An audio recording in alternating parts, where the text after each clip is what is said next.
Is growing tonight in the Pacific Northwest as what climate scientists are calling a once-in-a-decade bomb cyclone bears down on the region, cutting off power to over 500,000 people, toppling trees, and wreaking havoc on the roads. The dangerous weather system still off the Washington coast tonight has already taken at least 2 lives. Torrential rains expected to fall for days, but so far it is the winds causing the most misery. Some gusts clocking in at hurricane speeds, while Northern California is bracing for its own winter blast, an atmospheric river that could drop up to 15 inches of rain and 5 feet of snow in some mountain passes. Steve Patterson is in the west to start us off tonight. And Lester, that rain just starting to fall here, but officials warn it could last for the next 3 days straight, elevating the risk of mudslides and flooding. But so far, it is the wind that has proven deadly. Tonight, the chaotic so-called bomb cyclone dropping a deluge of severe weather on the northwest. The storm packing hurricane-force winds with gusts up to 80 miles an hour, snarling traffic, downing power lines, and uprooting trees. In Washington state, officials say severe weather already claimed 2 lives as large trees crashed on homes, cars, trailers, and buses, whipping winds leaving hundreds of thousands without power. Meanwhile, in Northern California, multiple semis spun out, jackknifing on a major interstate due to whiteout conditions. To me, it's important to be wary of what's going on as far as the weather. The power of the cyclone is so large, satellite imagery captured it from space. Authorities now bracing for the impact of an atmospheric river, a narrow band of intense moisture expected to douse the region with a fire hose of rainfall, with totals up to 15 inches over the next 48 hours in parts of California and up to 5 feet of snow in the mountains. Climate experts say these weather events are growing larger and lasting longer, meaning more intense periods of rain. Flashlights, batteries, water, canned goods, I'm all stocked up. Because who knows, right? These are small roads, anything can happen. Residents across the West, already worn and restless, now bracing for more bad news as that ominous skyborne river stares down. Steve Patterson, NBC News.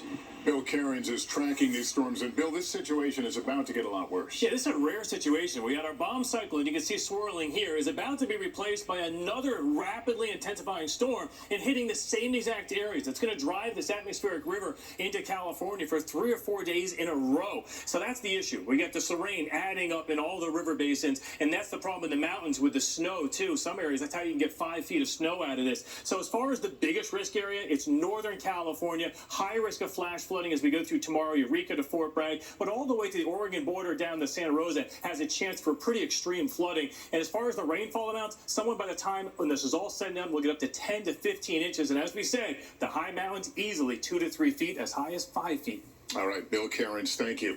In Athens, Georgia, today, a judge found an undocumented migrant guilty of 3 felony murder counts for the killing of Laken Riley on the University of Georgia campus. Priya Sridhar has late details on the case that became a focal point of the presidential race. I'll now announce the verdict. After a trial that lasted 4 days, 26-year-old Jose Antonio Ibarra tonight sentenced to life without parole for the brutal killing of 22-year-old Laken Riley. There is no end to the pain, suffering, and loss that we have experienced or will continue to endure. Her family and loved ones emotional. Seeing the police body camera video showing the moment Laken Riley's mother first learned her daughter died. Prosecutors say the nursing student was out for a morning jog on the University of Georgia campus in February when Ibarra, who was lurking in the woods nearby, attempted to rape her and then killed her. Not only does the physical evidence identify him, the video evidence identifies him. Despite numerous studies that indicate undocumented immigrants commit fewer crimes, the case has become a flashpoint in the national debate over immigration during the presidential election cycle. Ibarra, an undocumented immigrant from Venezuela. Right here in Georgia, our nation was robbed of a brilliant 22-year-old nursing student, Laken Riley. During the trial, the state presenting surveillance video showing Laken Riley's final moments, her last text message to her mother, and her attempt to call 911 before Ibarra attacked her. He did fight, and it is a direct result of that fight that gives you all the physical evidence you need to convict him. Prosecutors say Ibarra's DNA was found underneath Riley's fingernails, his thumbprint on her phone, and Riley's DNA on his jacket he wore when he committed the crime. Prosecutors say this surveillance video shows Ibarra discarding the jacket. The defense claiming the evidence was circumstantial and pointing the finger at Ibarra's brother. Tonight, Riley's family remembering her as a kind, selfless, loving friend and daughter. The best daughter, sister, granddaughter, friend, and overall person that you could ever hope to meet. And Priya joins us now from Athens, Georgia. And Priya, Ibarra could appeal this decision. That's right. The judge told Ibarra he has 30 days to appeal this decision or ask for a new trial in this case. Lester? Priya Sridhar tonight, thank you. The battle over President-elect Trump's choice of Matt Gaetz for Attorney General moved to Congress today. Gaetz and Vice President-elect J.D. Vance meeting with senators as House lawmakers debate releasing an ethics report on sexual misconduct claims against Gaetz, which he denies. Here's Garrett Hake. Tonight, 24 hours after President-elect Trump said he was having no second thoughts about his embattled pick for Attorney General, former Florida Congressman Matt Gaetz, Vice President-elect Vance was on Capitol Hill with Gaetz for closed-door meetings with the Republican senators who will decide if he gets the job. It's been going great. Senators have been giving me a lot of good advice. I'm looking forward to the hearing. Folks have been very supportive. They've been saying we're going to get a fair process. Gaetz meeting with undecided Judiciary Committee member Tom Tillis. My posture is that every nominee, whether they are Biden's in the last administration or whether they are President Trump, deserve a process. And Missouri's Josh Hawley, who told us he's planning to support all of Trump's picks. Are you confident Matt Gaetz has sufficient character to be the top law enforcement official of the United States? Yeah, and I would just say for those who are concerned about that, hear from him, I think Donald Trump said yesterday, give him a shot. North Dakota's Kevin Kramer telling us Trump has spoken to him personally about Gaetz. This is going to be a different administration with a different style, and, we want to dismantle this bureaucracy because the American people are demanding it. And Trump ally Lindsey Graham blasting what he calls a lynch mob against Gaetz. But critical to a growing number of Republican senators, seeing that report on Gaetz from the House Ethics Committee, which met today to debate whether to release it. No decision was made. There has been no agreement to release the report. The committee has heard from women who say Gaetz paid them for sex, according to their attorneys, including a woman who says she was 17 years old at the time. Gaetz has repeatedly denied the accusations. The Justice Department also looked into the allegations, but ultimately closed its investigation and did not charge Gaetz. Tonight, Senate Democrats sending a letter to the FBI asking for the Bureau's complete evidentiary file on Gaetz, calling it crucial that the panel see all relevant information. As Gaetz remains the Trump pick with the steepest uphill climb to confirmation.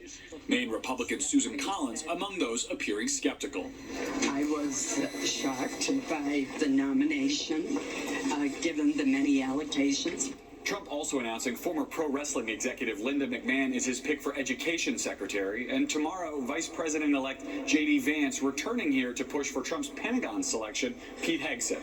Lester? Garrett Haig, thank you. And the current Defense Secretary Lloyd Austin speaking out tonight on Hegseth's comments that women should not serve in combat and on Russia's potential use of nuclear weapons. Courtney Kube spoke with Austin for an exclusive interview.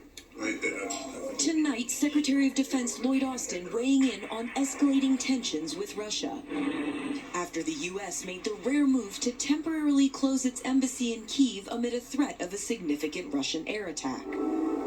And President Putin lowered the threshold for his country to use nuclear weapons.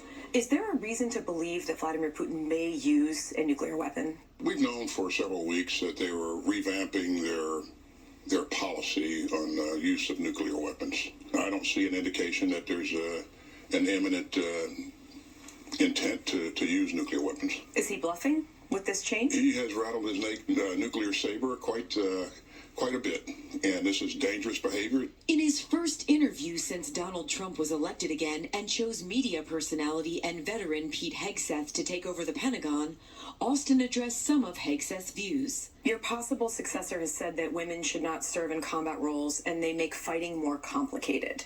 Do you agree? I have spent 41 years in uniform, and everywhere I went on a battlefield, there were women in our formation.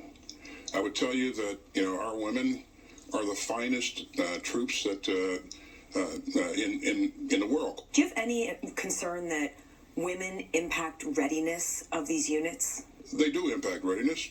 They make us better. They make us stronger. This is not hyperbole.